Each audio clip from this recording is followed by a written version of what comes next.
Hey there, StarCraft fans! It's Falcon Paladin coming at ya with yet another edition of StarCraft 2 Legacy of the Void. Today, gonna be a match from Asus Rogue between Astrea and Rogue here on Jagannatha.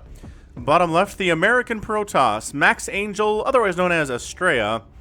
And in the top right, it is Rogue. Alright, man, so Astrea's been doing very well in 2021. So I figured I'd see how well he matches up to an excellent elite rogue, right?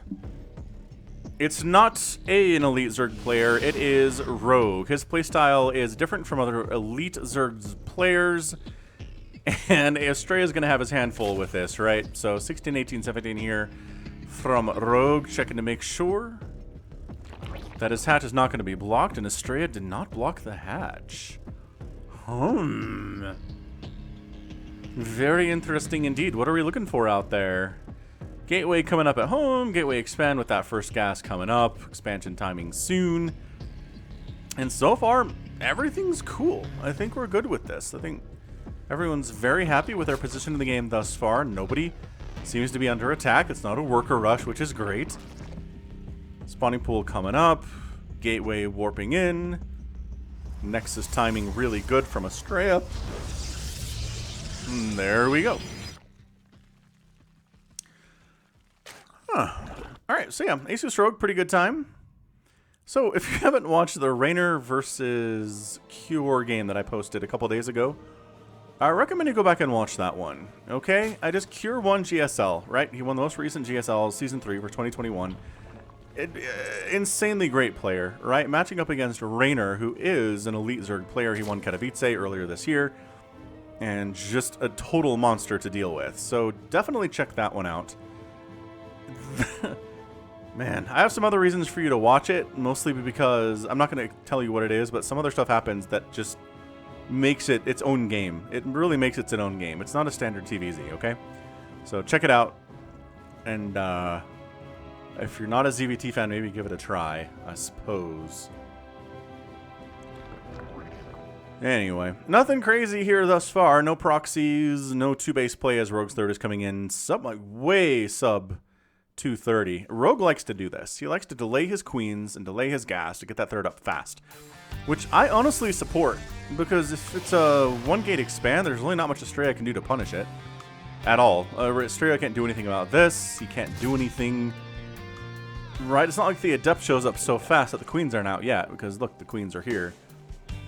And speed is just now getting started, but you don't need speedlings really for the first couple minutes of the game anyway. I'm honestly kind of surprised as these lings do get in, try to get a scout off, and maybe check to see if there is... Oh, he sees it. He does see the Stargate, so beautiful scout there from Rogue. Nothing too surprising, but having that confirmed is extremely nice. Creep spread continuing to push. Really making sure all the bases are connected by creep as well as he can. And, yeah, so far everything is extremely normal, extremely standard. Oracle on the way, which has become less standard over time, right? We're seeing a lot of Void Ray openings, we're seeing a lot of Phoenix openings. The Oracle opening doesn't seem to be as in favor, but Astrea is going for it here today. Maybe he's trying to catch Rogue by surprise. Rogue might be expecting a Void Ray or a Phoenix, right? Maybe show up with an Oracle, and maybe he skips Spores, and maybe you get some kills. I like this play. So this Oracle's name is Linus. The biggest tech YouTuber in the world, Linus, managed to get an exclusive access to the NVIDIA RTX Super Oracle T1 Titan. Problem is, Linus dropped the instructions and has no idea how to fly it. So it's a graphics card and a spaceship? Fair enough. See, look, Spore timing's a little bit late. Does end up losing a drone. Not too shabby. Spore's not even here in the natural base or the main base yet. Going home. Mistake, going home. There was a window to get some kills over here. Bummer. Link comes down to see the third base of Astrea. He's getting it with 2 Adepts. Defending it, that's pretty much all you need, which is why we see players like Raynor show up with about 15 Lings and try to shut this thing down. But not something that Rogue is going for here. Not something he tends to do. Like, again, every player has their little quirks, and that's what I like about StarCraft, is it's not all the same all the time.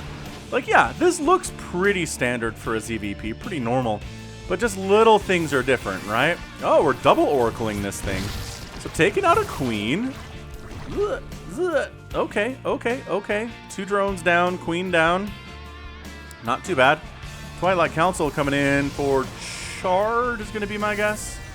Or it could be Resonating Glaives or Blink. Whoa! I did not expect to see Blink here with the robotics facility coming in. Blink, Stalker play. Very, very interesting. Let's see how this works out for Astrea. I think he's trying to do non-standard stuff for the most part. Okay, picking off creep tumors with his oracles is pretty good stuff. Slowing down that creep spread is annoying to Rogue. He doesn't like that happening at all. But Astrea knows that Rogue is maybe in a different stratosphere than he is. Like, Astrea would beat every one of us who's watching this video twice on Sundays. But Rogue is just another level higher than him, and he knows it. So he's going to try to do some weird stuff here. Tossing down Revelations. That's not weird. That's pretty normal, actually. Ling's cruising on down, but I mean, I don't know what they're here for other than scouting purposes. Because that is not enough Lings to do anything, and they're actually heading on back. So probably just scouting Lings, trying to see maybe where the oracles are, or perhaps is there an attack moving out. Getting that advance notice is really, really important. So Rogue does go up to about 68 workers here at 6 minutes, which, man, if I could do that. If I could get 68 workers up at 6 minutes, I'd be a happy, happy boy. Gotta work on that one, man. I try to do better. I really do. Fourth base coming up from Rogue top left. Lair is done from Rogue, and an Infestation Pit gets started over here. We've seen a little bit more Infestor play on the channel recently than we have for most of 2021, so I'm curious to see if this is going to be Infestors or if it's just going to be an Infestation Pit going to Hive, right? Or Infestation Pit for Vipers, not for Infestors, right? Yeah, Creep Tumors getting sniped all over the place here. We've got an Observer now. This is a much better way to clear out Creep than tossing Revelations down or using Adepts, because you can get out of there a lot easier. The Adepts are just a little bit easier to surround with Lings than Oracles are, obviously. And a Robotics Bay. So look at this dude not going for the Sky Toss. Fourth base is coming up pretty nicely.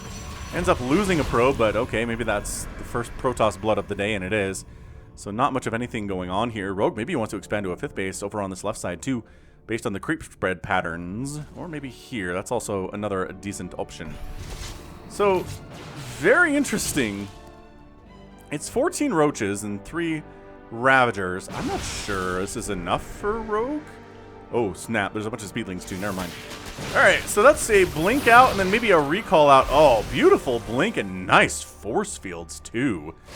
Disgusting play there from Astrea. Blink is so good. I had this argument with somebody in StarCraft the other day where I was like, man, Blink Stalkers are so good against Zerg. And they were like, yeah, but you just get Lings and surround them. I'm like, well, yeah, but then they blink out. And he was like, well, you still take damage. And I'm like, yeah, but they blink out. Surrounding Blink Stalkers is hard. And for how long will you have them surrounded? In that situation, did any Stalkers die? I'm not sure they did. So Astrea's macro is killing it right now. He's on 4 base just like Rogue is. He's got 76 workers just like Rogue does. Lurker Den is on the way from the Zerg. We are making Disruptors. Not much Disruptor play these days against Zerg, but I like it. Disruptors against Lurkers are pretty fantastic. We did see more of that before Protoss basically decided that the way to win these games was just Sky Toss every time. Right? So the Lurkers... How do you kill Lurkers with Sky Toss? Anything, right? The Carriers? Sure. The Void Rays? Yeah. Maybe using Phoenix to lift them? That works too. Do you have to lose anything in that situation? No. The Lurkers cannot attack air. But in this situation where there are Lurkers, it's a little bit more dangerous for Astrea's larger ground force here. Abducts are really good against Disruptors. And it seems like Rogue is doing all the right stuff here. He's got Hydras, Roaches, Lings, Ravagers. Hallucinated Phoenix seeing what's going on, seeing where the army is. Rogue is maxed out. Astrea is not, but it doesn't really matter at this point. I don't think Rogue is really able to win the game at this juncture either.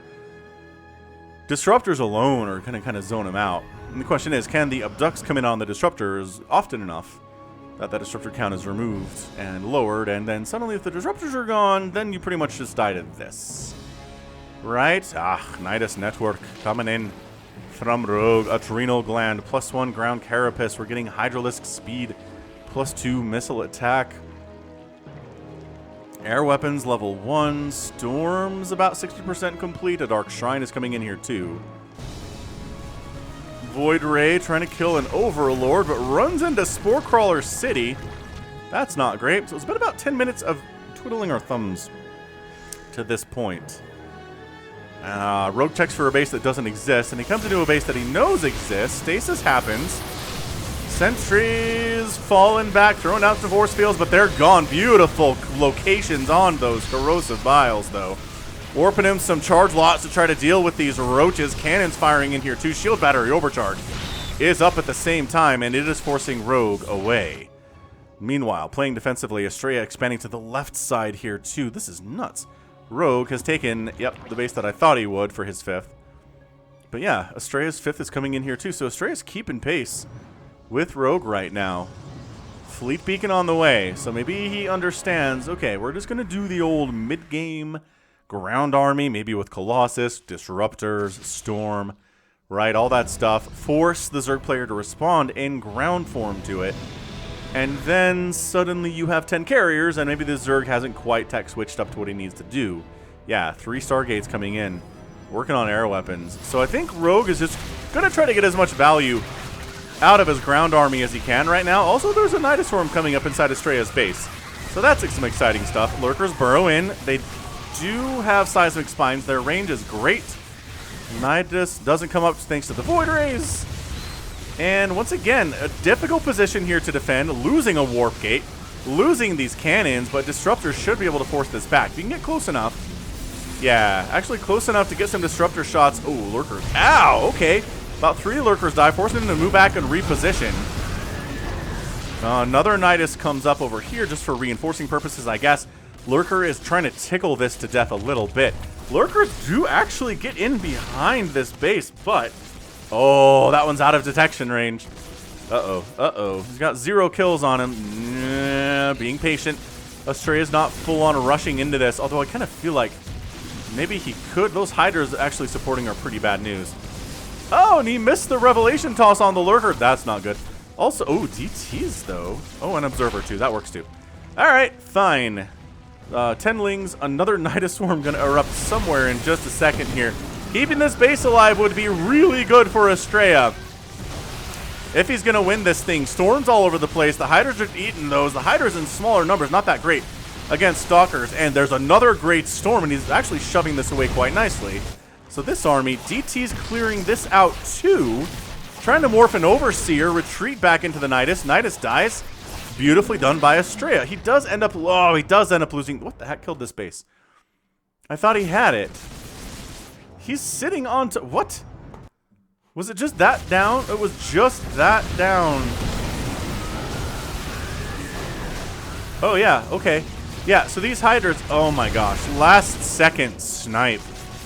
Taking down the Nexus. That's big. Meanwhile, these GTs are getting some major wins there, too. Re-tossing it down would be really good right now, Astrea. Do you have a probe anywhere nearby, lads? Yeah, okay, gonna come down and replace it. We are actually a little bit too slow on speed. Let's jack that up a tiny bit. And okay. So, Rogue hasn't tried to take this base or this base, which I'm a little bit surprised by. He's making Lings, man. Lings, Hydras, and Lurkers. He does not know there are carriers in production right now. That's gonna hurt him. Is it enough that Astrea can win the game with it? I don't know. Look at this creep spread, too. This is the culmination of work that started, 10 minutes ago. Alright, so the carriers are forced to reveal themselves because, holy crap, this base is totally dead without the carrier support. Yeah. Shield battery overcharge actually can't deal with this many Lings against a cannon, which there are limits. Parasitic Bomb gets tossed down on the carriers because that's all that really he can do. Actually, it's not super great. Yeah, so the Nexus is going to stay alive. DTs are fighting, but there's detection available here. Where the what? What detection was available and where is it? I don't know how they killed those DTs, actually. Zealot's in great position to deal with these Lings, too. I mean, just disgustingly great position. Meanwhile, a bit of a charge lot warping into Rogue's main base. Going to kill some of his drones. Not too shabby. The Warp Prism dies, but hey. Getting 7 drone kills here at the 13-minute mark is not too shabby at all. So this base stays alive. This base is replanted. And a little bit oversaturated, but we'll put those on the gas and everything should work out in the end. So DT's in the house. 13 drones dead. Okay. Lings are the answer to DTs. I mean, pretty much anything's the answer to DTs if you can see them. That's the trick, right? Lurkers show up. Oracles burn them out of the ground, though. These oracles, some of the more effective, like, seriously, this Linus oracle is kicking butt. 10 kills on maybe. Maybe they're new. Probably new. Oracles have not died here today. Those are them. Those are the original 2. Nidus Worm coming up in the bottom right. 10 more Hydras in production. So pro tip, Hydras are not the answer to carriers. Corruptors are, as we can see here. And if you have trying to storm them and chase them away, how many Void Rays do we have? We're pumping more, but we only have 1 at the moment. This Nidus comes up, maybe just for base blocking purposes more than anything else right now. And Blinkstalker is running around trying to make sure additional bases aren't on here too. So I was going to say, Rogue hasn't expanded for a while. He's finally taking this left side Aroni. He doesn't have much of a bank. Astrea does. Astrea's not technically maxed out. But we're looking at what are the upgrades on these Corruptors. +1 attack. He's good. Million Zerglings. This is where the storm comes in. Ooh, Stasis helps. Actually, because that Templar didn't have enough energy for a storm. Yeah, Flux Veins on the way. And I just, okay, abduct the carrier in and 2-shot it. Alright. Alright, picking around the edges. More Lings coming in, and these Lings are going to pop. Do they engage or run? They run. Smart. Smartly, intelligently. That's something that Rogue has to pay attention to. And then actually tell them to run away because they won't on their own. Yeah, at least fight in range of these cannons.